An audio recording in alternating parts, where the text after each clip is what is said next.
Greetings and welcome to Perfectly Planted. I'm Daphne Bascom, a physician, certified health coach, and the founder of Wingman Wellness.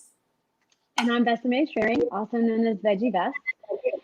I am a plant-based health and wellness enthusiast, and Daphne and I actually started Perfectly Planted as a means of exploring many aspects of health and wellness as it relates to our physical, our nutrition, our mind, body, and social connection. And we are so excited you're here with us today. Besame, you've got it exactly right. We started Perfectly Planted with all of you in mind. And our goal is to plant seeds of positivity, knowledge, and empowerment so that you can optimize the health of those you love and optimize your health. And Daphne, today I am so excited to introduce a friend of ours who I actually have met and have known in high school. Shout out to Mount Hebron High. Go Vikes. It's safe to say that Dr. Abena Osei-Wusu wears many hats, right? Abena actually started her medical career in internal medicine and then went into specializing into cardiology and cardiovascular disease, and has studied at prestigious UPMC. Her passion and commitment today is towards serving and improving the health of global communities around the world, which is absolutely top of mind of her, and we're so excited for her to be here with us. Also, as if that isn't enough, she is a mother and a wife too. She has a very cute boy. She's a professional dancer and has this passion for culinary arts, which I absolutely love and have stolen some of the recipes she's posted on social media. And as if that isn't enough, also, she has a very amazing sense of fashion and has her own fashion line. So welcome, everyone, Dr. Abena Osei-Wusu. Thank you. Thank you so much. Abena, I am amazed that our paths didn't cross at UPMC, but I'm actually glad they probably didn't because everything you've accomplished has put me to shame. No, ma'am.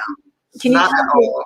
a little bit about your background and what led you down this you are definitely one of the most accomplished and just inspirational people I've met. What led you to who you are today? Thank you so much. So first, let me say thank you for the opportunity to be on this podcast with you and Besame. It's really an honor to do so and to have this conversation. And thank you for your kind words of introduction. So how did I get here? I got here because of my parents, honestly, and where I come from. So I'm a Marylander by way of Ghana. So my family is Ghanaian. I was born there, raised in the U.S., and by very Ghanaian parents, very strong Ashanti parents who really imbued the culture within us. Really just a generation removed from abject poverty. And we were raised with the concept of to whom much is given, much is required. So my parents did not come from a lot, but when they were given opportunities, they made a lot out of them and then in turn reflected them back to others. I'm a creative at heart for sure, but also someone who is very cerebral and into science. And I often say if I maybe didn't have African parents, I might have ended up just being a creative. But because I have African parents, I'm a creative plus, in this case, I'm a physician. My father is a retired internist who actually also specialized in nuclear medicine. And I was that kid who went with him to the hospital and rounded from time to time, right? And, I would get to sit in the doctor's lounge and eat the donuts or whatever, and occasionally maybe look at some radiographs with him. So I did have an early exposure to medicine. I remember having an auntie who, even in the 80s, she was a psychiatrist. So she was, a Ghanaian woman who was a psychiatrist. It was completely normalized for me. And it's the importance of kind of seeing what you can be, basically. So in my immediate circle, I saw a lot of examples of what I could possibly be. And, I kind of came up with both. So Besame and I go back to high school days, and I think I was a creative even back then, even though I had a really strong academic focus and, always loved to read and learn. I still did the other stuff too.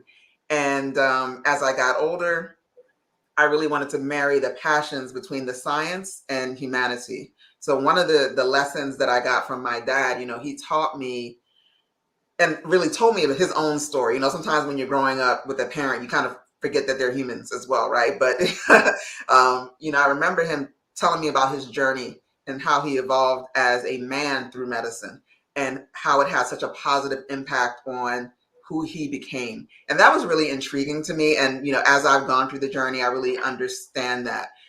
But ultimately, what I found was that I really wanted to use the gifts that I have been given, whether that is, my academic gifts and, my creative gifts, to really help to uplift the health of people globally. And it's globally because, I have a global background, right? I'm Ghanaian, growing up in America, and I was always kind of told that, these are my roots, and that's really important.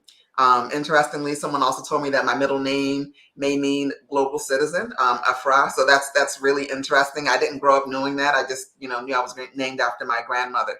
But it's all about, how can I use what I've been blessed with? And I think I have been extremely blessed with what I've been given and the opportunities that have come. And how can I make the world better than I found it? So there's a lot of that. And yes, there's some enjoyment along the way. So I love to dance. I always have from childhood. I get that from my daddy as well. And, I followed that into African dance for many, many years throughout my career.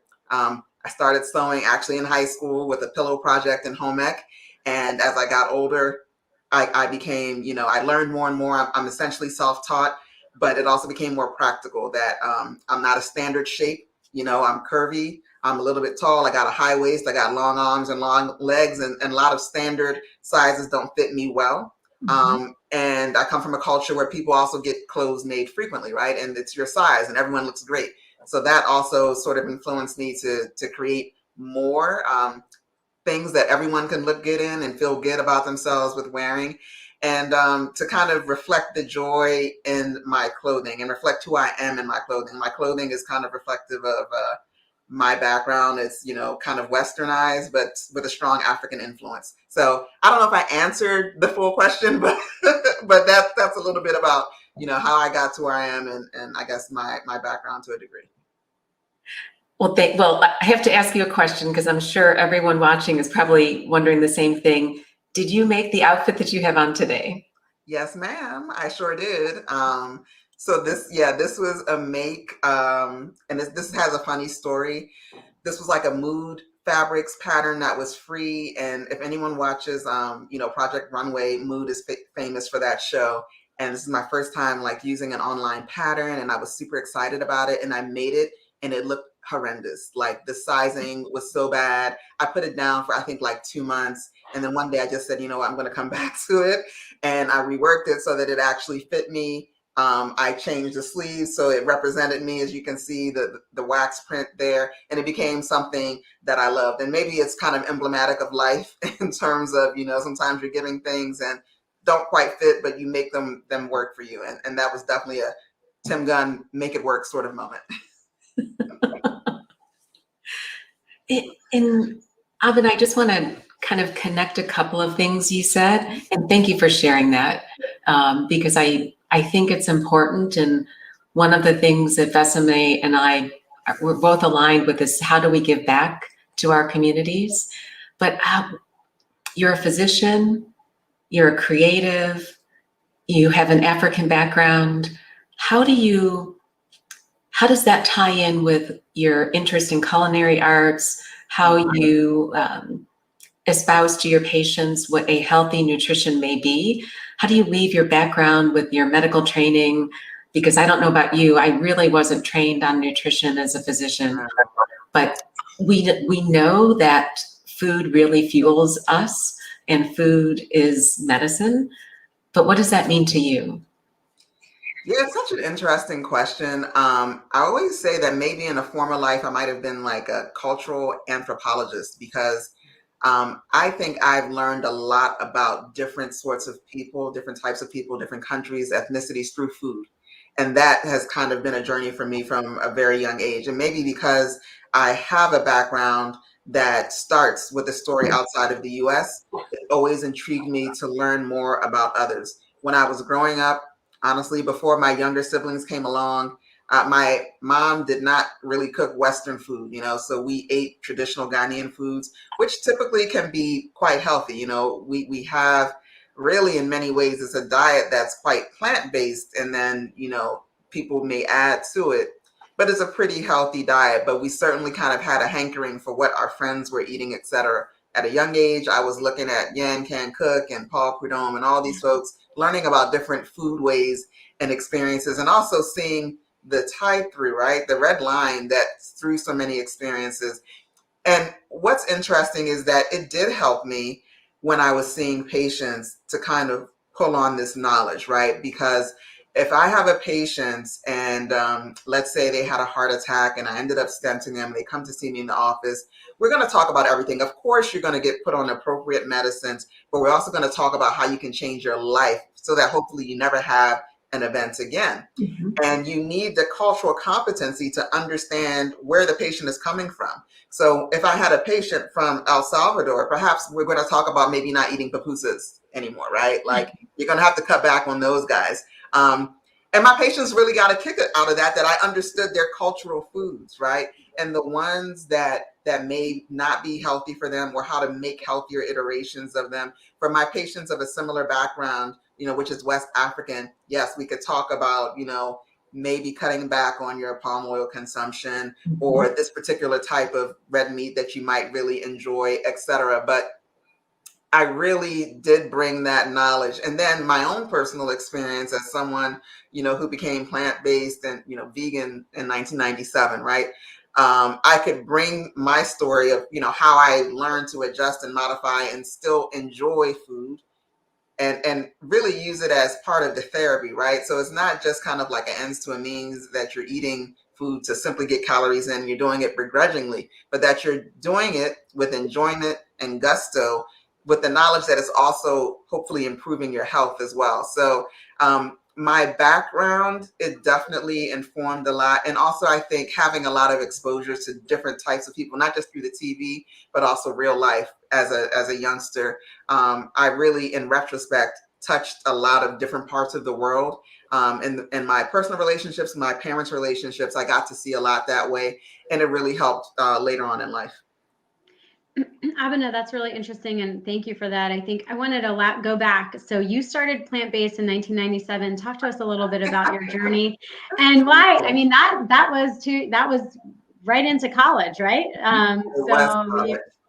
Right, yeah. In the second year of college, and you decided to turn plant-based. Talk to us a little bit about your journey. So Vesame, now you got people trying to guess my age, but that's okay. Yes, it was college. And you know what's really interesting? So for me, my primary impetus for becoming plant-based back then, again, before the cool kids were into it, was primarily health. And this is how my story evolved. I was a very big carnivore. In fact, if I look back at it, I think that I ate way too much meat for a young woman. Like, I could not imagine a meal without meat, particularly red meat. And this was really just kind of how I had grown up to a degree, but I was on the extreme end of things. When I got to college, like many college students, I was eating a lot of ramen noodles. And that seasoning pack they have, you add the seasoning, and this is like our cheap college food. I was getting sick pretty much every time I ate ramen noodles, and nobody could figure it out. I had an extensive workup, and it turns out I was lactose intolerant. There's lactose in the seasoning packet, right? So I wasn't consuming a lot of dairy, but I was consuming that. And so that was the first time that I really had to examine the impact of, what I'm consuming on my health. And the first step was really to do kind of an elimination diet, which was removing dairy. And I think that's actually harder than not eating meat for an American diet, particularly an American college student. So that was kind of the first step. I stopped eating dairy, and red meat was kind of random. You hear like red meat's kind of not good. I wasn't much of a pork eater, but at the same time, I was in college, like you mentioned, and I was starting to dig more into the link between diets and health, right? And there is some extensive family history as well regarding cardiovascular disease, hypertension and stroke, particularly early onset in my family. And so then I really started thinking about my health and how I could possibly impact my health, at 19 years or so. And that's really how the journey began. And I thought actually that I would be a pescatarian because still I wasn't quite sold on not eating meats of any type, right? You know, I could get rid of the red meat and the pork and even chicken. Then was like, let's stay here. But I think, again, one, sustainability practices, access to, you know, good sources, and then over time, increasing knowledge, I basically stopped eating fish. And frankly, your taste changed. When I got access to it, I didn't want to eat it. And then my knowledge also increased. So over time, so by 97, summer of 97, I think had my last fish fillet at a Chinese restaurant. Actually, a research mentor at NYU made me eat some fish at a Chinese restaurant dinner that she took us to. But after that, I really started to think more about plants and a plant-based diet. And by the time I got to medical school, it had really become my way of life. I think everyone thought it was a fad, particularly based on my history. But by the time I got to medical school, I did have a little bit more knowledge. Now, interestingly, University of Maryland was starting to integrate nutrition into their teaching program for first and second year medical students. We even had teaching demos. They also had an integrative health focus to a degree. So they were doing some novel things in the late 90s, early 2000s that also kind of cemented, you know, my path. And frankly, it became habit. Over time, I became much more aware of, you know, sustainability issues, ethical treatment of animals, et cetera. But for sure, I started with a health focus and kind of, you know, evolved to these other things. So did you see any health benefits immediately or even through time over the course of whether it's 6 months, 1 year, 2 years, that you've noticed that made you become such a strong advocate of a plant-based diet? Yeah. So a young person like myself would not have been getting blood work done at that time, right? So I'll speak to that later. But I would say when I became plant-based, I definitely felt like an immediate change in my energy level. So I was a college student, you know, maybe you're not sleeping as well, and there might be other habits that can be optimized. But when my diet changed, I immediately felt more energetic. I had more energy to go the distance, so to speak. I also felt like I didn't get the typical illnesses as frequently as the people who surrounded me. So all the URIs and cold viruses and things like that were floating around, I wasn't getting sick like everyone else. So that was that. When I started getting my blood work done, when I became of age, and you know, you get your lipid panel and things like that drawn, I found that my lipids were amazing. You know, my profile really was fantastic. Really low LDL, good HDL cholesterol, and very low triglycerides. Now, some of that is genetic. I noted where my background is from, and I've done some research in Ghana, and I know that, you know, our lipid profiles may be a little bit different at baseline than the typical, you know, American profile. But when we were exposed to processed foods, our diet changes. Our lipid profiles also change accordingly. With age and with weight gain, yes, I've had some changes for sure, but those kind of things, in general, now people say I look younger than my stated age. I'd like to say that is related. I do think there's definitely some impact, again, some impact of genetics as well, but overall improvement in health. And I also think the, you know, delaying of some of these things that are in my family history as well, you know, the diabetes, the hypertension, et cetera, that, you know, overall my health is significantly improved, you know, as a woman in her 40s compared to, you know, what I would have been, I think, if I had stayed on my previous track. So definitely were some immediate benefits. And then I can attest to what I think is, you know, at this point was about 24 years of a plant-based diet that has had some long-term positive effects as well.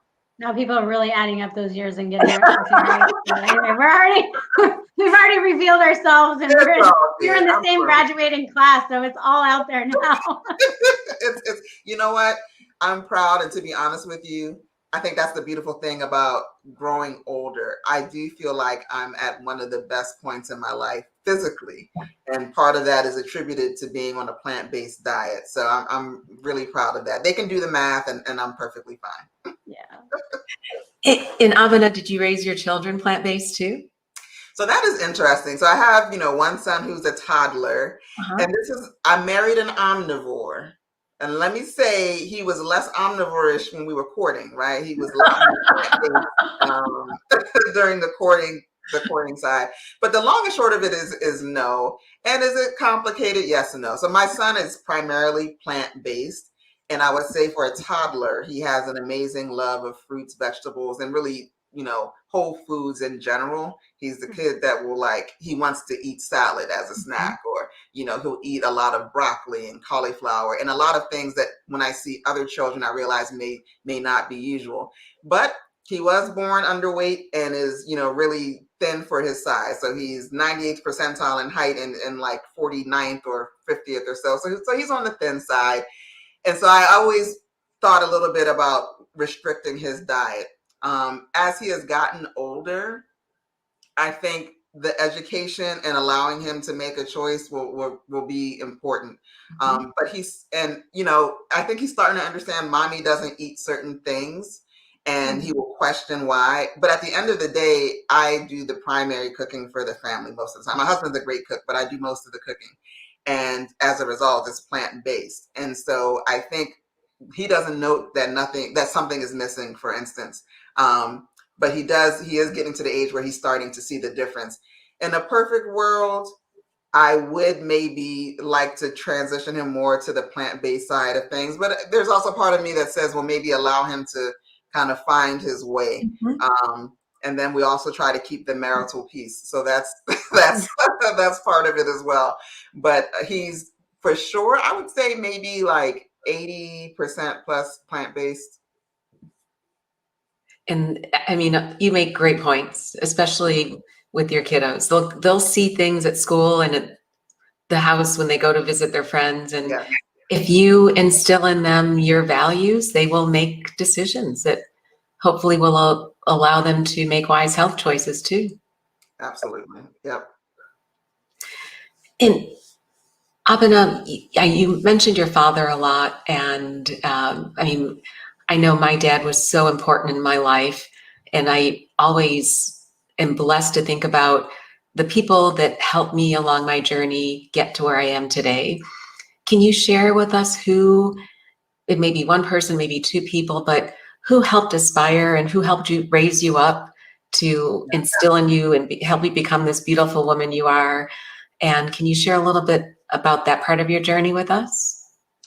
Absolutely. I mentioned my father because the linkage there is really obvious in that, he's a physician and I ended up becoming a physician.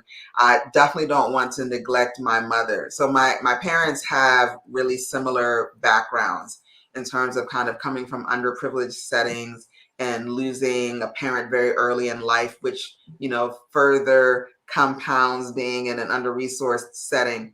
My mom is really the first in her immediate family to go to college.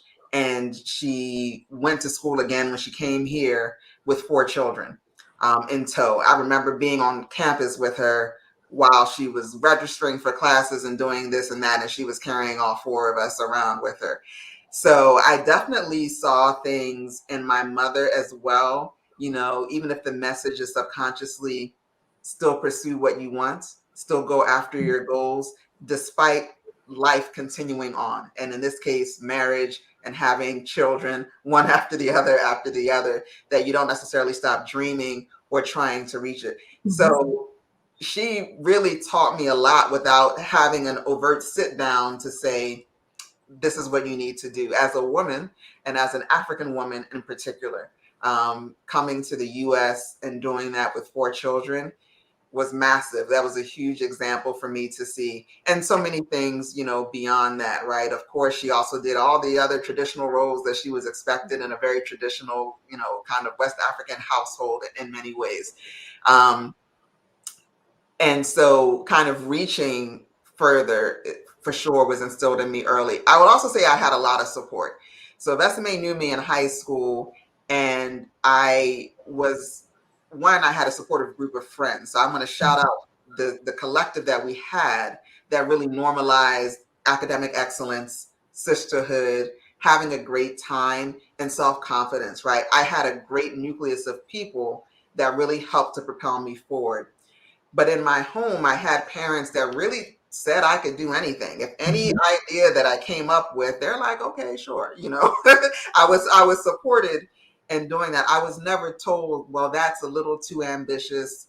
That's a little too much. I mentioned my mom was in tow with 4 kids. There are actually 5 of us all together. All 5 of us are different. All 5 of us have different needs and wants and desires, but I felt like mine were nurtured. So it started in my home for sure, but it extended beyond that. When I think about this high school group that we're still very much in touch with, I think about how rare that actually is. I really kind of normalized it, but it's not typical that, that really existed. And then it continued in every stage in my life. I did not get here alone. At every stage in my life, when I went to college, it was the Meyerhoff Scholarship Program. I was in the 7th class of that program. And there again, I was in an environment where it was normalized that people that looked like me, so at that time, Black children who were like true geniuses, like Mensa type folks, okay? They were beyond my level, completely normalized that, yeah, these were cool kids, but they're also insanely smart, brilliant, have great ideas, and they can do rigorous research. They can go on and become MD PhDs or PhDs in the basic sciences, engineering, computer science.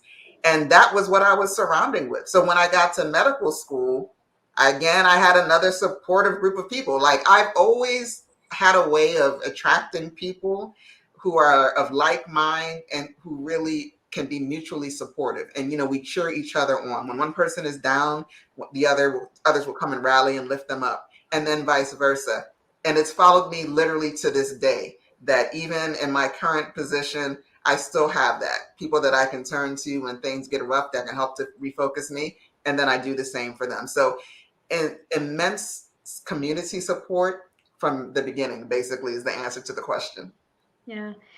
But Abena, I will say that I recall very vividly the core group of friends that you had.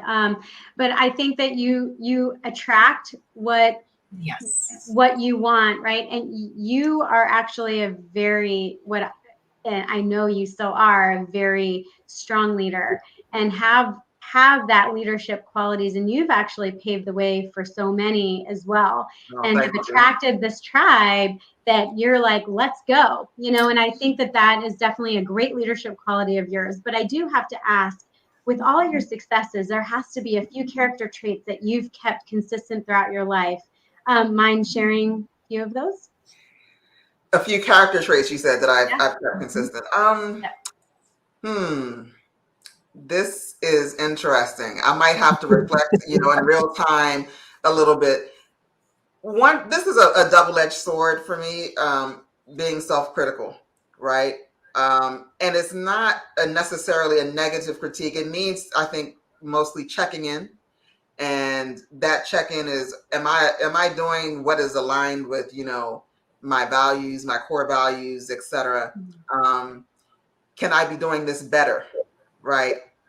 I have no problem with saying, oh, I think I did that. Yeah, I did that. Yeah. So it's not negative. But like I said, it's a double-edged sword because, for instance, when I was doing coronary interventions, there's no one that's going to be more critical than me when they look at a cath film, right? I'm going to find everything, even when the case went well, that could have gone better. So I think that evaluation and check-in, I've always kind of done that, right? Not in a way that I do have some OCD qualities for sure, right? But not in a way that can't tell. Not in a way that was detrimental. So being reflective in that way. Sometimes also, I am that extroverted introvert, and sometimes people find that hard to believe. But in a lot of settings, I may listen more than I actually speak. Depending on the setting, that may or may not be what other people desire. But for me, a lot of the times, it's a lot better for me to be listening and taking in than just filling up the space with my voice. I think I learn a lot that way. And it's not that I'm so pensive per se, but it just allows me to understand things a bit better before I opine or develop a plan. I'm a planner. I think that might be a Virgo trait. So I do like to try to gather as many data points as possible before I get into the plan. I don't know if that answers your question or. No, I think you reflect on perfectionism, and I think that's that's something that's, a wonderful trait of yours, and you continue to lead and strive for that, which is amazing. So thank you. very strong. So, Abena, it wouldn't be a perfectly planted conversation if we didn't talk a little bit about food. Yes. Can you tell us, one, is there a favorite recipe that you'd be willing to share with those who are listening? And two, what does a typical day in the life of eating at Abena's look like? Man, so food is my jam, okay? Like I already told you.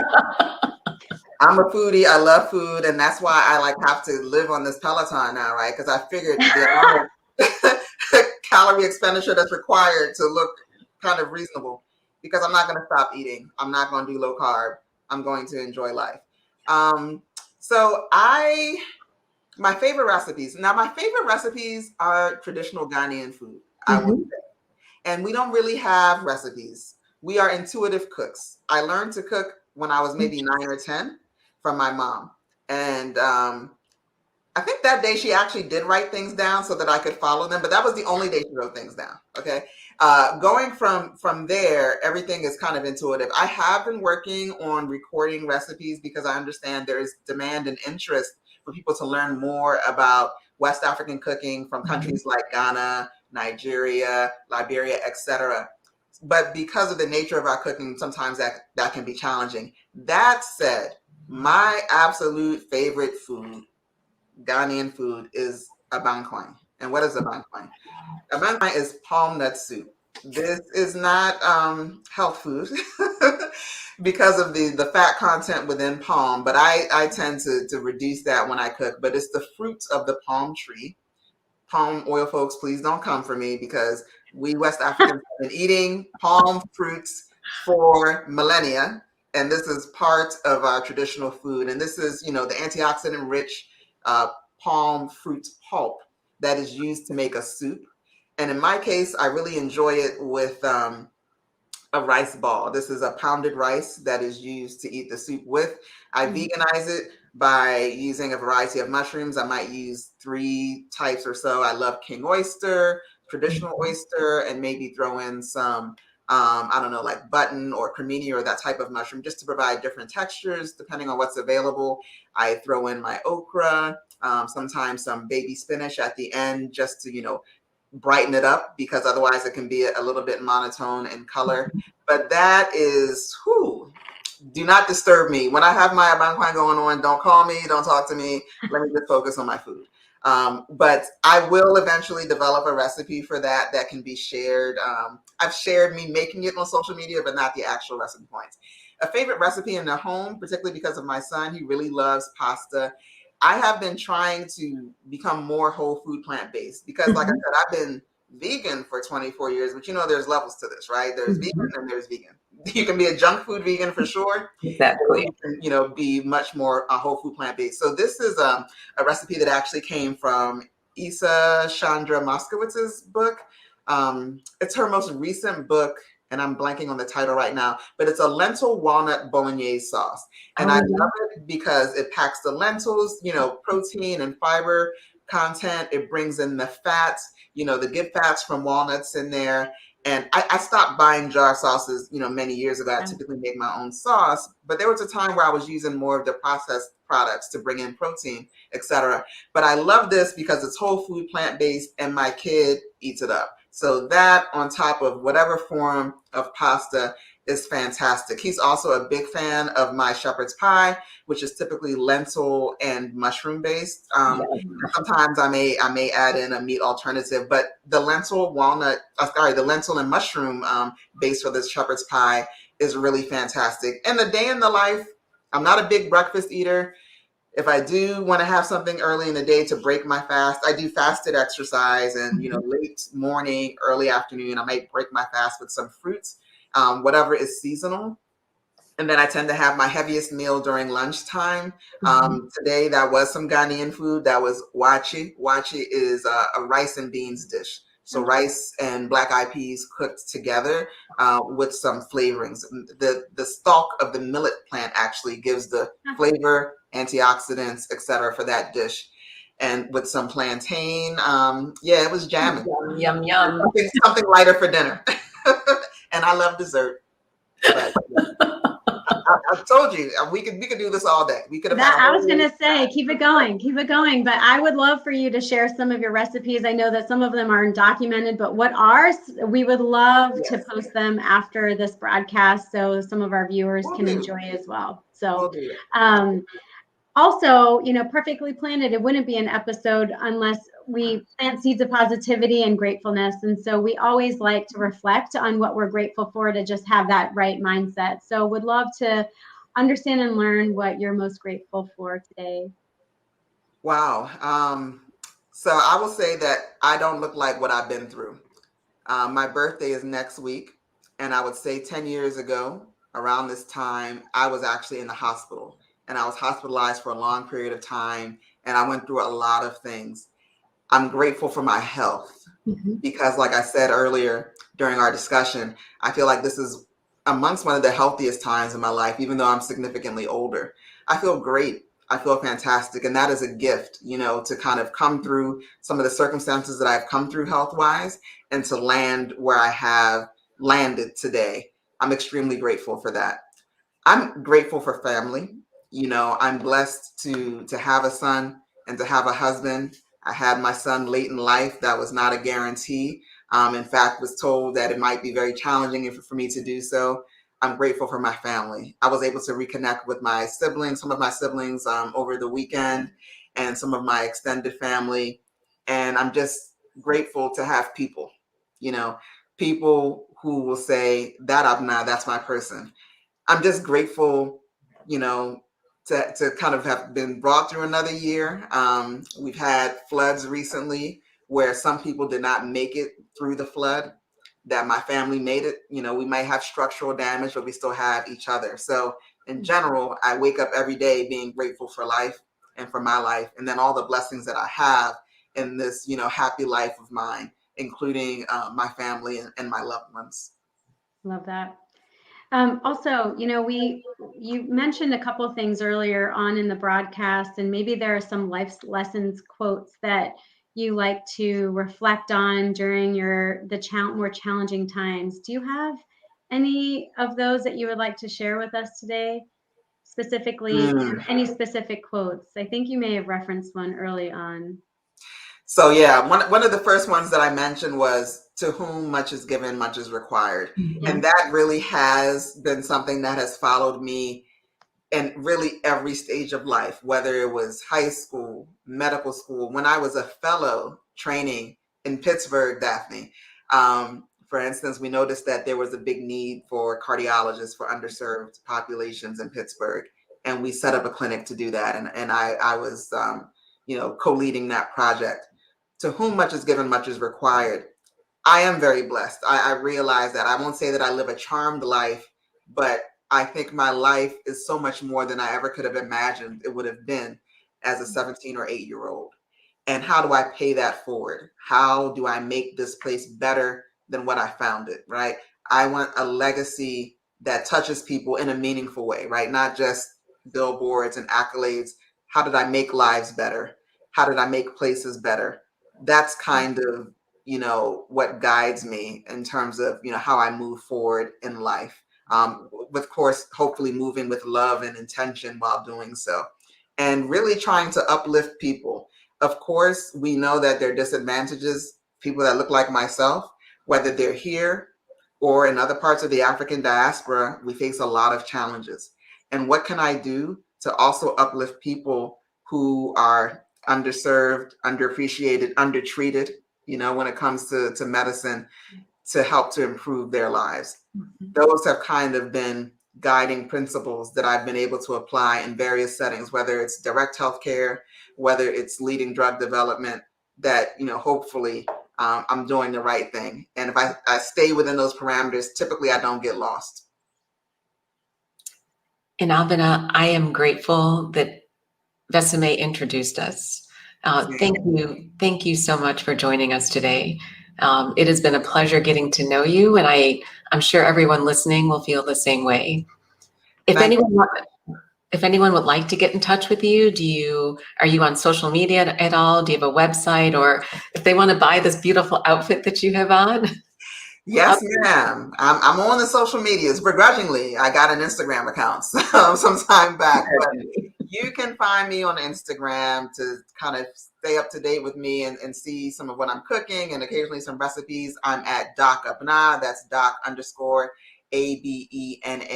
I'm also on LinkedIn at Abena Osei-Wusu. So you can just kind of look me up there. Those are my main places. I do have an Etsy store right now, not populated, but I'm hoping in 2022 to fully be able to launch my women's apparel, and hopefully we'll be able to have some things to come through. So please stay tuned and follow me at Doc Abena on Instagram to get some updates on that. Wonderful. That's awesome. And I know we have two physicians on the line, but please, all of our viewers, what we talked about should not be personalized medical advice. If you are needing to have any challenges, please seek your medical professional for more advice. And Abena, I am so thankful and grateful for you today for joining us. And so to our viewers, also, we want to hear from you. Please go ahead and comment and let us know what you think, what you want to see, and we'll continue to update our podcast. So Abena, I thank you again so much. We are so grateful for you, your beautiful smile, your beautiful set and clothing line, and all the information that you shared with us. We really appreciate your time today. Thank you so much. This has been fantastic. I really enjoyed the conversation as well. And it's been a true pleasure to be in the conversation with the both of you. Thanks, everyone. Be well, and we'll talk again soon. Take care.